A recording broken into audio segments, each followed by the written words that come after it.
அனைத்துலக ஓகே. ஈரோடை தமிழ் வானொலி நேயர்கள் அனைவருக்கும் எமது அன்பான வணக்கங்கள். அனைத்துலக ஈரோடை தமிழ் வானொலி ஒலி ஒளி எழுத்து வடிவில் உங்கள் இல்லங்களை வந்தடையும் ஒரு தேசிய ஊடகம். தாயகம், தமிழகம், சர்வதேசம் சார்ந்து அனைத்து அரசியல் நிகழ்வுகள், நாட்டு நடப்புகள், மருத்துவம் போன்ற பலதரப்பட்ட விடயங்களை உங்கள் இல்லங்களுக்கு காவி வரும் ஒரு தேசிய ஊடகம் அனைத்துலக ஈரோடை தமிழ் வானொலி. இன்று எங்களுடன் 2 முக்கியமான நபர்களை அழைத்து வந்திருக்கின்றோம். தாயகத்திலே 95ஆம் ஆண்டு இனப்படுகொலையின் ஒரு அங்கமாக நடைபெற்ற துயரம் தோய்ந்த தமிழர்களுடைய வரலாற்றில் மறக்க முடியாத மிக கொடூரமான சம்பவம் நாகர்கோவிலில் நடைபெற்றது. அமைதி புறாவாக வந்த சந்திரிகா அம்மையாரும் அவருடைய மாமனார் இராணுவ தளபதியாக இருந்த ரத்வத்தை என்ற ஒரு கொடூரனும் சேர்ந்து நடத்திய பச்சை பாலகர்களை படுகொலை செய்த படுமோசமான ஒரு துயர சம்பவம் தான் நாகர்கோவில் பாடசாலை படுகொலைகள். விமான குண்டு தாக்குதலினூடாக அந்த படுகொலை நடைபெற்றது. அன்று கிட்டத்தட்ட 21 மாணவர்கள் படுகொலை செய்யப்பட்டதுடன் 35க்கு மேற்பட்ட மாணவர்கள் காயமடைந்திருந்தார்கள். அன்று அந்த பாடசாலை அதிபராக இருந்த சி மகேந்திரம் என்பவர் அன்றைய நாள் இந்த சரஸ்வதி பூசை நவராத்திரி விழா நடைபெற்றது. அன்று அந்த நவராத்திரி விழாவிற்கு ஒன்று கூடிய மாணவர்கள் எல்லோரும் அங்குள்ள பாடசாலை மண்டபத்திலே கலை நிகழ்ச்சிகள், பேச்சுக்கள் என்று பல விடயங்களை நடைபெற்று கொண்டிருந்த அன்றைய காலகட்டத்திலே. அந்த காலகட்டத்திலே 11 வயது பாலகனாக அந்த பாடசாலையில் கல்வி பயின்ற அரண் மயில்வாகனம் அவர்கள் இன்று எங்களுடன் இணைந்திருக்கின்றார். வணக்கம் அரண். வணக்கம் ஸ்டீவன் அண்ணா. அத்துடன் எங்களுடன் தாயகத்திலிருந்து பல்வை படுகொலைகள் என்ற நூலையும் இந்த நாகர்கோயில் படுகொலைகளை உதிரம் உறைந்த மண் என்ற பெயரில் எழுதியவரும் முன்னாள் யாழ் துணை கல்வி அமைச்சருமாக இருந்த பல நூல்களை எழுதிய எல்லோருக்கும் அறிந்த திருமிகு நடராஜா அனந்தராஜ் அவர்களும் எங்களுடன் இணைந்திருக்கின்றார். வணக்கம் சார். வணக்கம். நாங்கள் இன்று எனக்கு அன்றைய காலகட்டத்தில் 95ஆம் ஆண்டு 22ஆம் தேதி 9ஆம் மாதம் இந்த நாகர்கோவில் குண்டு தாக்குதல் நடைபெற்றது. அப்பொழுது அரண் அந்த பாடசாலையிலே 11 வயது சிறுவனாக கல்வி பயின்றார். அவர் தன்னுடைய அனுபவங்களை பகிர்ந்து கொள்வார். நீங்கள் நான் அறிந்த வகையில் தலைவனுடைய பணிப்பின் பேரில் நீங்கள் கள ஆய்வுக்கு அங்கு சென்று அங்குள்ள விவரங்களை எல்லாம் அறிந்து ஒரு நூலாக நீங்கள் எழுதியிருந்தீர்கள். முதலில் நாங்கள் அரண் உங்களுடைய அனுபவங்களை, அந்த நேரம் என்ன நடந்தது என்றதை பற்றியும் நீங்கள் என்ன அனுபவித்தீர்கள் என்பதையும் எங்களுடைய நேர்கள் என்று சொல்வதை விட இது ஒரு ஆவணமாக எமது அடுத்த தலைமுறைக்கு பதியப்பட வேண்டிய ஒரு காணொளி என்ற வகையில் நீங்கள் உங்களுடைய அனுபவங்களை பகிர்ந்து கொள்ளுங்கள். முடிந்த வரைக்கும் என்னால் என் ஞாபகத்துக்கு வர்ற விஷயங்களை நான் பகிர பார்க்குறேன். நாகர்கோயில் பாடசாலை படுகொலை என்று வரும்போது நிறைய சாட்சியங்கள் இப்போவும் இருக்கின்றன. அவர்களுடைய நேர்காணலும் ஒரு முழுமையான ஒரு பிக்சரை எடுக்கிறதுக்கு உதவியாக இருக்கும். நான் அந்த டைமில் 5ஆம் ஆண்டு படிச்சுட்டு இருந்தேன். நான் 83ஆம் ஆண்டு பிறந்த நான் 5ஆம் ஆண்டு படித்து கொண்டிருக்கக்குள்ள தான் இந்த சம்பவம் நடந்தது. அது ஒரு வெள்ளிக்கிழமை காலையில் நாங்கள் எல்லாரும் வழமை போல் பள்ளிக்கூடத்துக்கு போய் பள்ளிக்கூடத்தில் அந்த தேவாரம் படிக்கிறது. தேவாரம் படித்ததுக்கு பிறகு அது ஒரு சாதாரண ஒரு நாளாக தான் இருந்தது. பிறகு லஞ்ச் டைம் போல் என்னோட வீடு பள்ளிக்கூடத்தில் இருந்து ஒரு 50 மீட்டர் தூரம்தான். அப்போ நான் வீட்டுக்கு லஞ்சு சாப்பிட்டுட்டு திருப்ப பள்ளிக்கூடத்துக்கு போய் கிளாஸ் ரூமில் இருக்கைக்குள்ள தான் முதல்ல ஒரு குண்டு வந்து பள்ளிக்கூடத்துக்கு பக்கத்தில் விழுகுது. அந்த குண்டு சந்த கேட்கக்குள்ள டீச்சர்மாரெல்லாம் சொல்லி நம்ம ஒருத்தரும் ஒளிம்பி ஓடாதீங்க, அப்படியே வெயிட் பண்ணுங்கோண்டு. ஆனால் ரெண்டாவது குண்டு எங்களோட பள்ளிக்கூடத்துக்கு இன்னும் அருகால வந்து விழுந்த ஒரு சத்தம் கேட்ட உடனே மாணவர்கள் எல்லாம் திக்க திக்க ஓடினது. அப்போ நான் வந்து ஒரு சில சக மாணவர்களோட சேர்ந்து என் வீட்டுக்கு முன்னால் இருக்கிற பெரிய புளிய மரம், அதில் 3 புளிய மரம் இருக்குது. 3 புளிய மரம் வந்து பெரிய ஒரு ஒரு கவரை கொடுக்கும். அப்போ அந்த புளிய மரத்துக்குள்ள நான் பல மாணவர்கள், நான் நினைக்கிறேன் அந்த பள்ளிக்கூடத்தில் படித்த ஒரு 20-30 விதமான மாணவர்கள் வந்து அந்த புளிய மரத்துக்குள்ளே தான் வந்திருந்திருப்பார்கள். அப்படி நான் அந்த புளிய மரத்துக்குள்ள இருக்கைக்குள்ளே என்னோட அம்மா வந்து வாசல்ல இருந்து என்ற பேர், என்ற அண்ணாவோட பேர் எல்லாத்தையும் சொல்லி கூப்பிட்டு கொண்டிருந்தது. அப்போ நான் அம்மாவிட்ட ஓடி அந்த கேட்டுக்குள்ளால போக அந்த புளிய மரத்துக்கு மேலே குண்டு வந்து விழுந்ததை என்னால் பார்க்கக்கூடிய மாதிரி இருந்தது. அப்போ நான் என்னுடைய அம்மா, என்னுடைய தங்கச்சி, தம்பி, அப்பா எல்லாரும் அந்த வீட்டு விராந்தை அடிக்கு போய் சேர்ந்துட்டோம். அந்த டைமில் தான் குண்டு விழுந்தது. குண்டு விழுந்த உடனே நாங்கள் அந்த அந்த இடமே புகமண்டலமாக இருந்தது. நாங்கள் எல்லாரும் நாகர்கோயில் முருகன் கோயிலுக்குள்ள முருகன் கோயிலை நோக்கி ஓடிக்கொண்டு போனது. ஓடிக்கொண்டு போய்க்குள்ளேயே அதில் ஒரு ஒரு புள்ள வந்து காயப்பட்டு விழுகிற இதெல்லாம் என்னால் பார்க்கக்கூடிய மாதிரி இருந்தது. போய் முருகன் கோயிலுக்குள்ள போய் இருந்துட்டு பிளெயின் சத்தம் பிளெயின் போயிட்டுது, அதൻ്റെ சத்தம் இல்லையென்ற உடனே திரும்ப நாங்கள் எங்களோட வீட்டை நோக்கி மற்ற அண்ணன்மாரை தேடுறதுக்காக எல்லாரும் வந்தது. அப்பைக்குள்ளே தான் அந்த கொடூர காட்சிகள் எல்லாத்தையும் என்னால் பார்க்கக்கூடிய மாதிரி இருந்தது. அந்த புளிய மரத்திலேயே எத்தனையோ பேற்ற உடம்புகள் வந்து குடல் தொங்கிக் கொண்டு இருந்தது. ஒரு என்னோட கூட பிறந்த அண்ணா, அவர் வந்து அழுது கொண்டு இருந்தார். எங்களோட அம்மாவை கூப்பிட்டு தண்ணி தாகத்தில் அழுது கொண்டு இருந்தது. அங்கே நாங்கள் போய் பார்த்தால் அவரும் அம்மாவை நோக்கி வந்திருக்கிறார் வீட்டுக்குள்ளே.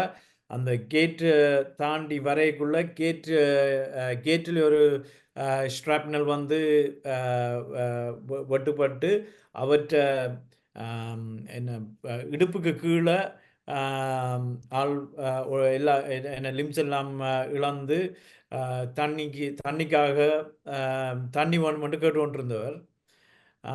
அதுக்கப்புறம் அப்பைக்குள்ளே அவருக்கு உயிர் இருந்தது.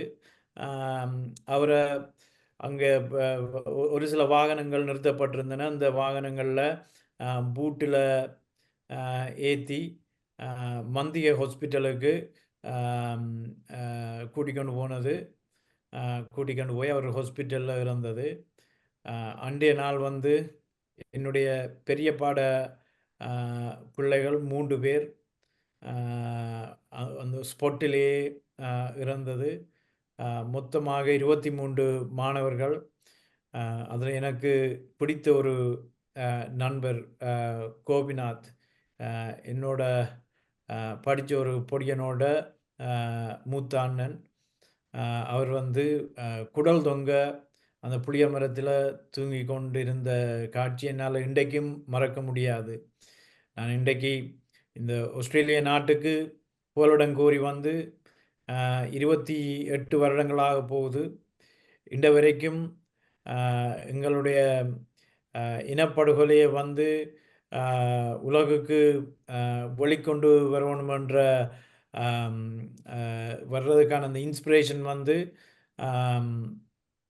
இந்த வெளிக்கொண்டு வர்றதுக்கான நான் எடுக்கிற முயற்சிகளுக்கான முக்கிய காரணம் வந்து நான் நாகர்கோயிலில் அந்த நாகர்கோவில் அனுபவமும், அதனைத் தொடர்ந்து அந்த 2 வருஷங்கள் யாழ்ப்பாண இடப்பெயர்வு, கிளாலியில ஆம் அ ப கிளாலியில எங்கட மக்கள் எப்படியெல்லாம் கொல்லப்பட்டார்கள். அ அதுகள் தான் வந்து இன்றைக்கும் என்ன ஆம் நான் செய்ற வேலைகளுக்கு காரணமா இருக்குது. அதான் இதுல முக்கியமான ஒரு விடயத்தை நான் இதுல பதிவு செய்யணும் என்று தான் ஏற்கனவே உங்கள்ட்ட இது சம்பந்தமாக நான் உங்கள்ட்ட ஒரு பதிவு ஒன்று எடுத்திருந்தோம். நீங்கள் இவ்வளவு அதாவது சந்திரிகாண்ட காலத்திலே தான் இந்த செம்மணி படுகொலைகள், தேவாலய படுகொலை, நாகர்கோவில் படுகொலை, கிளாலி படுகொலை என்று நிறைய படுகொலைகள் வந்து சந்திரிகா ரத்வத்த காலத்தில் நடைபெற்றது. ஆனா நீங்கள் இவ்வளவு காலத்துல ஆஸ்திரேலியால இருந்தும் கூட இந்த எங்களுடைய மக்களுடைய அவலங்களையும் இனப்படுகொலையும் கண்ணால் கண்ட சாட்சி என்ற விதத்திலே உங்களுடைய உணர்வுகள் இன்றும் நீங்கள் ஆஸ்திரேலியாவுக்கு வந்த பிறகும் உங்களை ஒரு சமூக சேவையில ஈடுபடுத்தி நீங்கள் அங்கு வருகின்ற ஈழத்தமிழ் ஏதலிகளுக்கு வந்து நீங்கள் நிறைய உதவிகள் செய்து கொண்டிருக்கின்றீர்கள். உங்கள் பணி வந்து நிச்சயமாக அதுக்கான பலனை நீங்கள் கண்டிப்பாக அடைய வேணும் என்று கூறிக்கொண்டு, வணக்கம் சார். நீங்கள் உங்களுடைய வணக்கம். அப்ப அந்த நாகர்கோயில்ல அந்த குண்டு தாக்குதல் நடந்த பிற்பாடு தேசிய தலைவருடைய பணிப்பின் பேரில் நீங்கள் உடனடியாக அந்த களத்துக்கு சென்று கலாய்வு செய்திருக்கின்றீர்கள். அந்த அனுபவத்தை கொஞ்சம் பகிர்ந்து கொள்ளுங்கள். என்னென்றால் இந்த அன்றைக்கு எங்களுக்கு மன்னிக்கணும் சார். இப்ப உங்கள்ட்ட அந்த உங்கள்ட்ட அந்த புத்தகம் இருக்கு சார், எழுதின புத்தகம். அதே மாதிரி காட்டுங்க. இதான் உதிரம் சார் எழுதின வந்து உதிரம் உறைந்த மண், அதாவது வல்லை அனந்தராஜ் அவர்களால் எழுதப்பட்டது. அந்த காலத்துல அவர் எழுதி இந்த புத்தகத்தை எங்களுடைய பொறுப்பாளர்களிடம் அந்த நேரம் கொடுத்து இருந்தது. அப்புறம் இங்கு புலம்பெயர் தேசங்களில் இந்த புத்தகம் அச்சிடப்பட்டு அநேகமாக எல்லா நாடுகளிலும் இருக்கின்றது. இந்த புத்தகத்தை நீங்கள் கண்டிப்பாக ஒரு ஆவணமாக வைத்திருக்கணும். ஈழத்தமிழர்களுடைய இனப்படுகொலையின் ஒரு அங்கம் தான் இந்த நாகர்கோயில் பாடசாலை பச்சை பாலகர்களை விமான குண்டு தாக்குதலில் கொன்றொழித்த ஒரு படுபாதக செயல். வணக்கம், சொல்லுங்க சார், நீங்க தொடர்ந்து. 95ஆம் ஆண்டு இந்த எங்களோட செப்டம்பர் மாதம் 22ஆம் தேதி எங்களால் மறக்கலாண்ட நாகர்கோவில் எங்களுக்கு அருகாமையில் உள்ள ஒரு கிராமம். நாகர்கோவிலுக்கு ஒரு பெருமை இருக்கு. என்னன்னா அங்கே கிட்டத்தட்ட 90 விதமானவர்கள் கடற்தொழிலில் தான் கூட செய்கிறவர்கள். அங்கே ஒரு நாகர்கோவில் என்ற நாகதம்பிரான் ஆலயம் ஒரு பிரபல்யமான ஆலயம் இருக்கு. அந்த வடகிழக்கிலிருந்து கூட அந்த நாகர்கோவில் திருவிழாவுக்காக பெருமளவு மக்கள் அங்கே வருவார்கள். அந்த அளவுக்கு ஒரு ஒரு புகழ் வாய்ந்த ஒரு கிராமமாக இருக்கிறதும், நல்ல மணல் பரப்பும். அந்த பள்ளிக்கூடம் ஒரு சிறு வேற மணல்காடு போன்ற இடங்கள்ல சிறு பாடசாலை இருந்தாலும் கூட மணல் காடு. ஆனால் நாகர்கோவில் மாவட்டம் ஒரு பெரிய பாடசாலை. இந்த சம்பவம் 22ஆம் தேதி நடந்த பொழுது 700 மாணவர்கள் கல்வி கற்றுக் கொண்டிருந்தவர்கள். எங்களுக்கு அந்த குண்டு போட்ட விஷயங்கள் தெரியாது. எங்களுக்கு அந்த சத்தங்கள் பெருசாக்க இல்லை. அப்ப தேசிய தலைவர்கள் சூசி அவர்களை தான் என்னிட்ட அனுப்பியிருந்தார். என்ன கூட்டிக் கொண்டு போய் இதை பார்த்து என்ன அவருக்கு ஏற்கனவே இந்த வெள்ளை படுகொலை மிக பிடிச்ச புத்தகம் உண்டு. அதே மாதிரியான ஒரு விவரண சித்திரம் உண்டு எழுத வேண்டும் என்று கேட்டால நான் உடனே அங்க போயிட்டேன். ஆனா ஒரு துரதிருஷ்டவசமான என்னன்னா இந்த பிள்ளைகள் பெரும்பாலான பிள்ளைகளை இந்த எல்லாம் சிதைஞ்சு போய் அருண் சொன்னது மாதிரி எல்லா அங்கங்கள் வேறையாக தசைகள் கிழிஞ்சு எல்லாம் இருந்தது. அதை அந்த பிள்ளைகளை தூக்க முடியாத நிலையில இருந்தது. அவ என்ன செய்யறேன்னா அந்த பக்கத்துல ஒரு கோயில் உண்டு, சின்ன கோயில் உண்டு, எனக்கு மறந்துட்டு அந்த கோயில். கோயிலுக்கு இந்தியால பக்கத்துல எல்லாம் இந்த சொன்ன மாதிரி இந்த மரங்கள் எல்லாம் தசை துண்டங்கள் ஒட்டி கொண்டு நான் போய் பார்த்தபோது எனக்கு இந்த பிறகு போக்கு என்னென்றால் ஒரு நாள் இப்படியான காட்சியை காண இல்லை. இறந்ததை பார்த்துருக்கிறோம், சித்துக்கள் எல்லாம் பார்த்து எல்லாம் தூக்கி எல்லாம் ஃபர்ஸ்ட் கூட செய்திருக்கிறாங்க. ஆனா அந்த தசை துண்டங்கள் இந்த குழந்தைகள் இந்த உடல் உறுப்புகள் எல்லாம் அங்க கொண்டு இங்க கொண்டா தொங்கி கொண்டு இருந்த பார்த்த உடனே எனக்கு விரைச்சு போச்சு. எங்கள்கிட்ட அந்த இந்த புகைப்பட வசதிகள் எங்கள்கிட்ட இல்லாத ஒரு பெரிய ஒரு தாக்கம் எங்கள்கிட்ட இல்லை. இப்ப நான் பார்த்தா எல்லாம் கிடங்கொண்ட கிண்டி அங்க உள்ள இளைஞர்கள் எல்லாம் அதுக்குள்ளேயே இந்த பிள்ளைகள் இந்த இதை உடலை போட்டு காட்டு நான் போக எல்லாம் மூடி அப்பதான் மூடிக்கொண்டு இருக்கிறேன். பின்னேறம் போலதான் போனான்.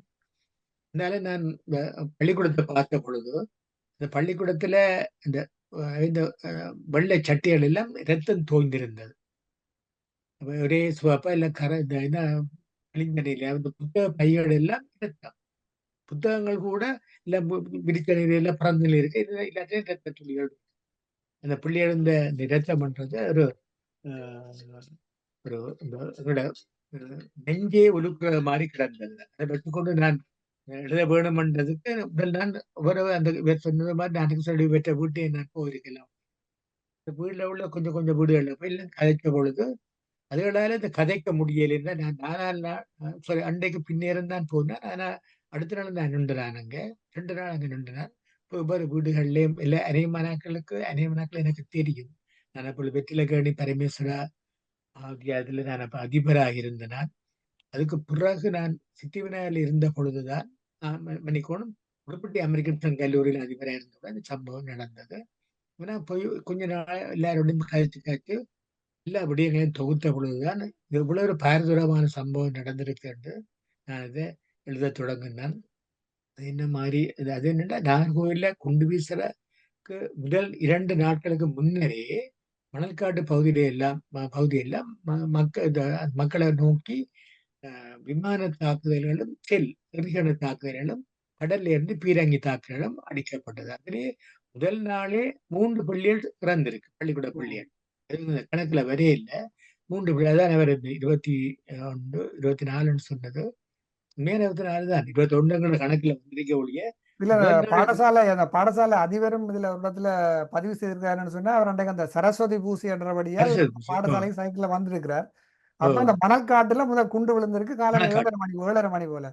அப்ப ஆட்கள் சொல்லிக்கிறோம் சார் அந்த பக்கம் போகாதீங்க குண்டு அறிகிறான்னு கேட்க அப்ப இவர் இல்ல புக்காரா தானே அது கொஞ்சம் இதுல போயிருவான்ட்டு அங்க பிள்ளைகள் வந்து நான் சரஸ்வதிக்கு நான் பிள்ளைகள் அங்க போகணும்னு போட்டு அங்க பாடசாலைக்கு போயிருக்காரு அதிபர். மணல்காட்டுல விளையாட்டுல அவர் அங்க போய்கொண்டு இருக்கிறார். என்ன காலை 7:30 மணி போல அந்த குண்டுகள் போடப்பட்டு அதுல 3-4 மற்றவர்கள் இந்த கடத்தொழிலுக்கு போயிட்டு வந்தாக்கள் கூட இறந்திருக்கு.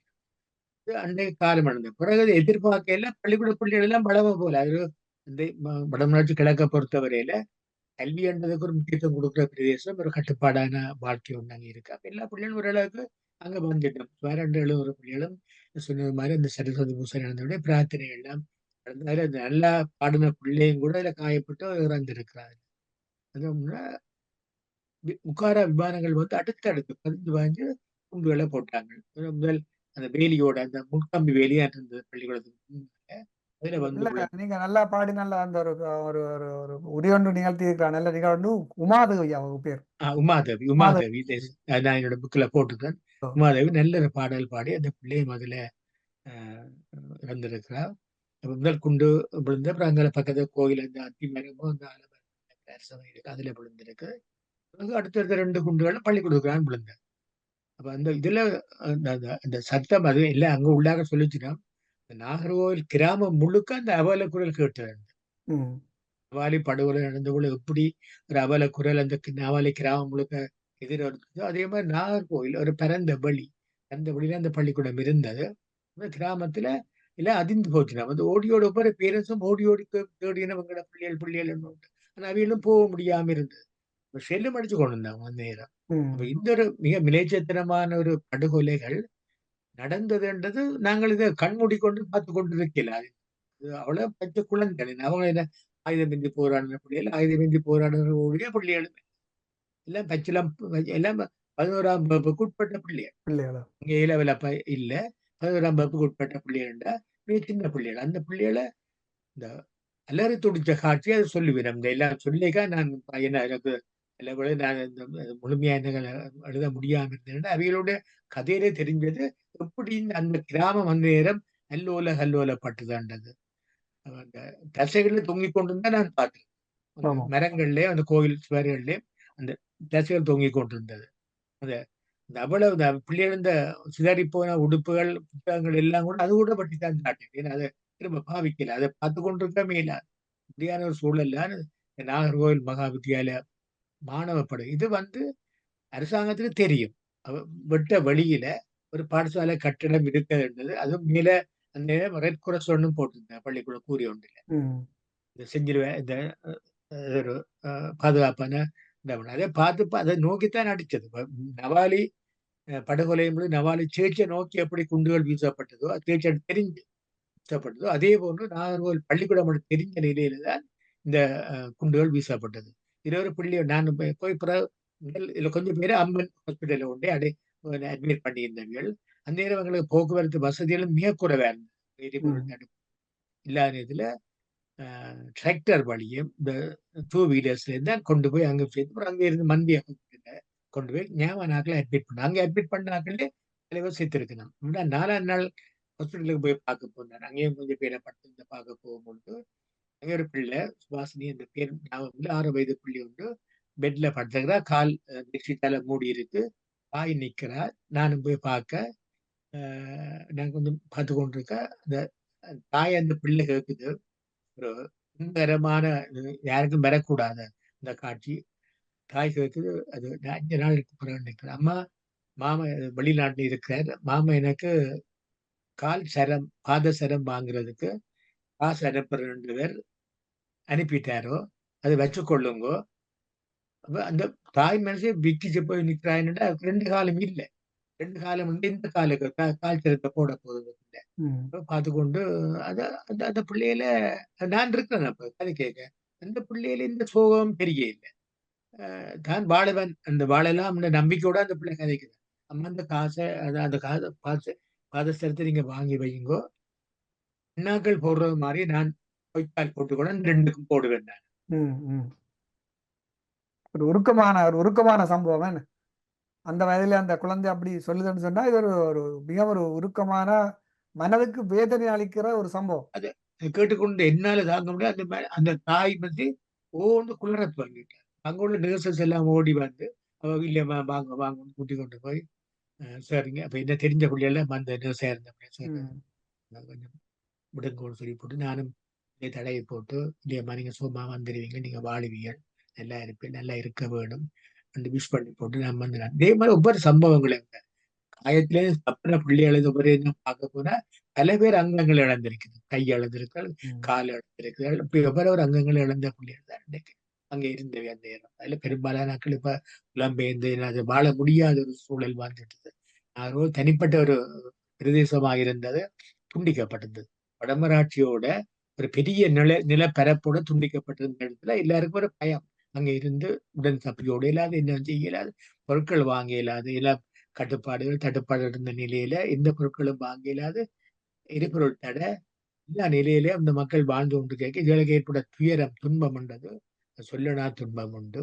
அந்த துன்பத்தை தான் நான் நாகர்கோவில் சொன்னதுல மிக அவசரமாக அதுல எனக்கு என்னால புகைப்படங்களை கூட எடுக்க முடியல இன்னும் கணக்க சாட்சியில நான் எழுதியிருக்கிறேன். ஆனா இந்த தங்களை குடும்ப உறவுகளை இழந்தவர்கள் வீட்டுல போய் நான் கணக்கு கதைக்கிறேன். அது சில நாங்கள் புதினம் பார்க்குற மாதிரி இருக்குமோன்ற பயத்திலோட நான் அவளை பேசல கதைக்காம இல்லை ஆனா அவளோட துன்பத்துல கலந்து கொண்டுட்டு நான் வந்தேன். அப்ப என்னோட இயக்கப்படி வந்து நின்றவங்க அப்ப நான் சொன்னேன் இந்த தம்பி நாங்க போவோம் பார்ப்போம்னு சொல்லி எல்லா இடம் பார்த்தா எல்லாமே சிதைஞ்சு எங்க பார்த்தாலும் இடத்த துளிகள் இந்த பாடசாலை இப்படி ஒரு படுகொலைகளை சிங்கள பிரதேசத்துல ஒரு சிங்கள பள்ளிக்கூடத்துல சிங்கள அரசாங்கம் செய்திருக்கும் நான் யோசிச்சு பார்க்கிறேன். இந்த ரத்பத்தையோ அல்லது சந்திரிகாவோ செய்து போட்டு அந்த மக்கள் மத்தியில போயிருப்பாங்க கல்யாணம் அடைஞ்சு கொண்டிருப்பாங்க. நாங்கள் 2ஆம் தர பிரஜைகளை நாங்கள் வாய்மூடி மௌனமாக நாங்கள் இருக்க வேண்டிய நிலையில இருக்கிறோம். அது எங்களுக்கு ஒரு பலமா இருந்து நான் இதுல சொல்ல வேண்டியது தமிழ்ல விடுதலை புலிகள் அந்த நேரம் பலமா இருந்தபடியால் எங்களை பாக மோசமான முறையில் எங்களை தாக்கையில இன்றைக்கு அரசியல் ரீதியாகவோ பொருளாதார ரீதியாகவோ அல்லது நிலங்களை ஆக்கிரமிச்சோ அல்லது என்ன எங்களோட மரபுரிமை சின்னங்களை நிர்மூலமாக்கி அது சிங்கள பௌத்த சின்னங்களாக மாற்றி அந்த வழிபாட்டு வடுக்குநாரி மேல போன்ற இடங்களுக்கு எல்லாம் மக்களை போக விடாமல் தடுத்து கொண்டிருக்கிறாங்க. அப்ப எல்லாம் சுதந்திரமா செய்கிற நிலைக்கு வந்திருக்குன்னு சொன்னால் கேட்கறதுக்கு ஆகலையா போயிட்டீங்க.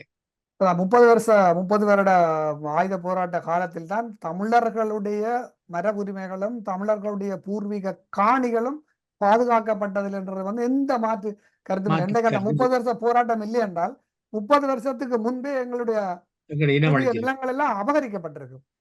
அப்ப இதை எப்படி இனப்படுகொலை செய்தவர்கள்லாம் இன்று யாழ்ப்பாணத்துக்கு வந்து வாக்கு பிச்சை கேட்பதற்கும் அவர்களுக்கு செம்பு காவிரத்துக்கு சுமந்திரன் போன்றவர்கள் இன்று அங்கு வேலை செய்வதும் வந்து ஒரு மிகவும் ஒரு கேவலமான ஒரு விடயம் ஈழத்தமிழர்களுடைய வரலாற்றில் இப்படி இவர்கள் இந்த அரசியல்வாதிகளுடைய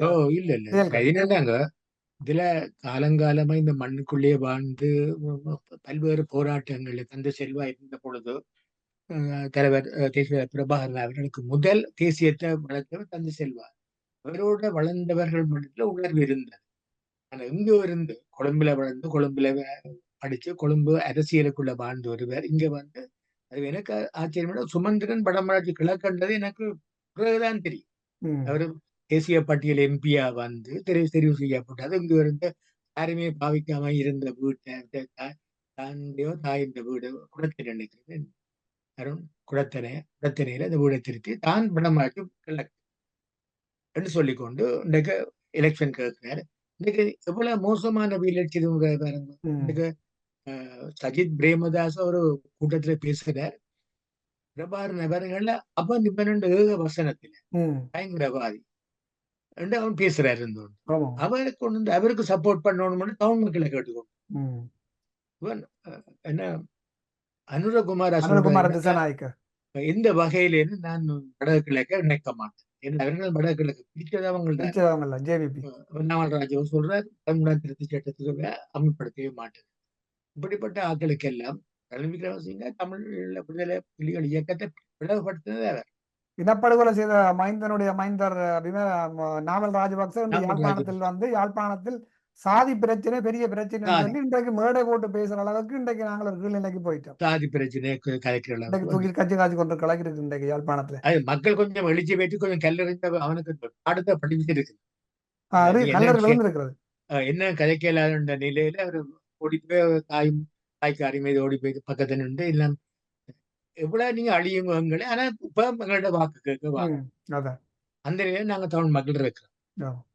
நல்லது. நாங்கள் அரண், நீங்கள் இந்த நாகர்கோயில் மகா வித்தியாலயத்தில் நடைபெற்ற இந்த நீங்கள் வாழும் சாட்சியாக இருக்கின்றீர்கள்.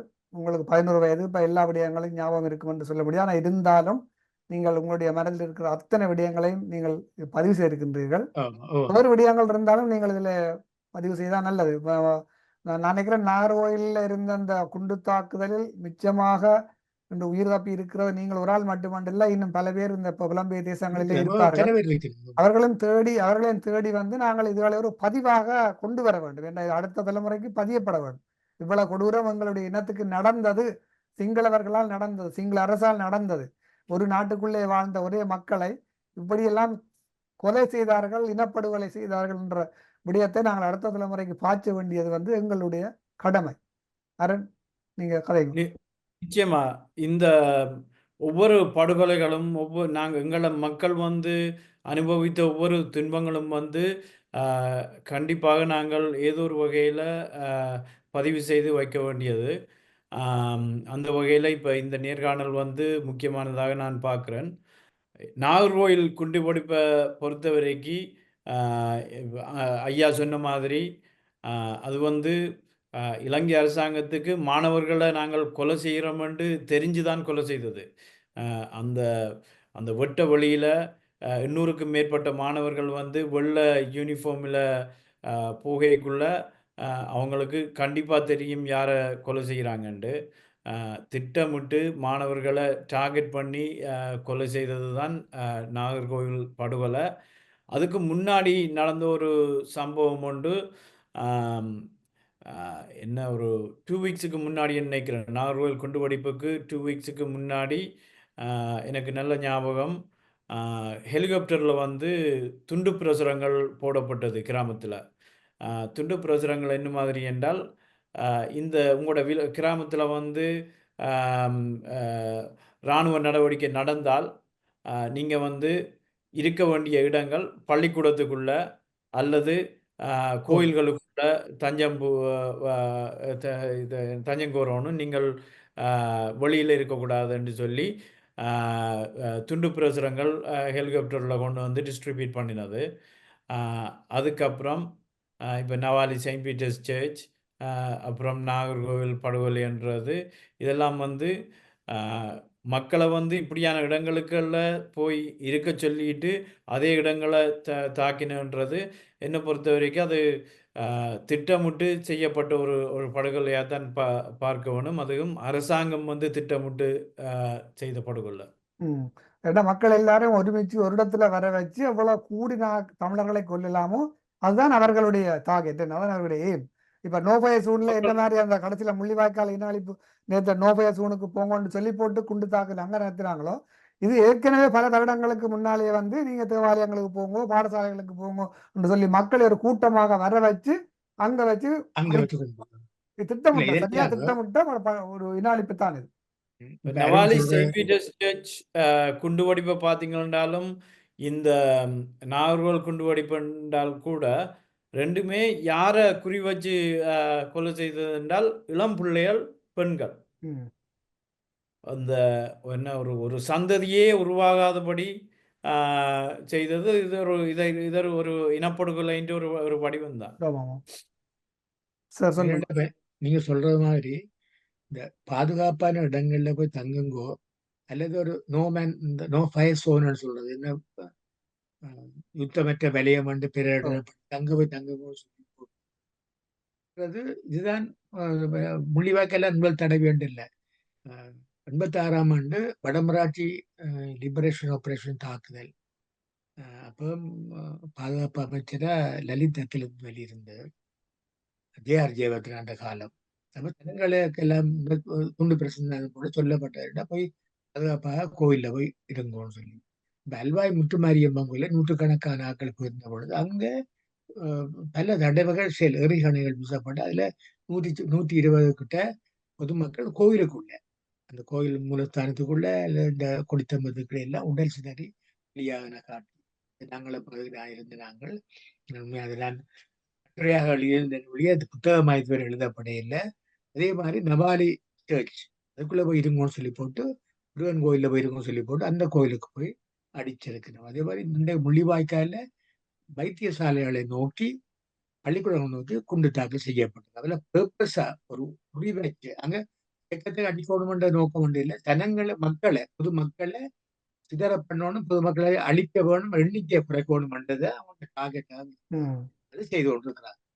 நல்லது. நான் நினைக்கிறேன் நாங்களுக்கு ஒரு 1/2 மணி நேரம் இந்த நாகர்கோயில் மகா வித்தியாலய குண்டு வீச்சு இந்த பச்சை பாலர்களை கொண்ட சம்பந்தமாக கொன்றொழித்த ஒரு இனப்படுகொலை, ஒரு துயர சம்பவம் இது. ஈழத் தமிழர்களை பொறுத்தவரையிலே வரலாற்றில் பதியப்பட வேண்டிய ஒரு முக்கியமான ஒரு துயர நிகழ்வு சம்பவம். திட்டமிட்டு இலங்கை அரசால் அந்த காலத்திலே ஜனாதிபதி பொறுப்பேற்று அரியாசனம் ஏறிய சந்திரிகா குமாரதுங்க அவருடைய காலத்தில் அவருடைய மாமனார் ரத்வத்தை என்ற ஒரு கொடூரன் இராணுவ தளபதியாக இருந்த பொழுது நடைபெற்ற இந்த நாகர்கோயில் பாடசாலை தாக்குதல் பற்றி நீங்கள் இருவரும் உங்களுடைய அனுபவங்களை பகிர்ந்து கொண்டீர்கள். நாங்கள் எங்களுடைய நேயர்கள் சார்பாகவும் அனைத்துலக உயிரோடை தமிழ் வானொலி சார்பாகவும் உங்கள் இருவருக்கும் நன்றிகளை வணக்கங்களை தெரிவித்துக் கொள்கின்றோம். வணக்கம் அனைவருக்கும்.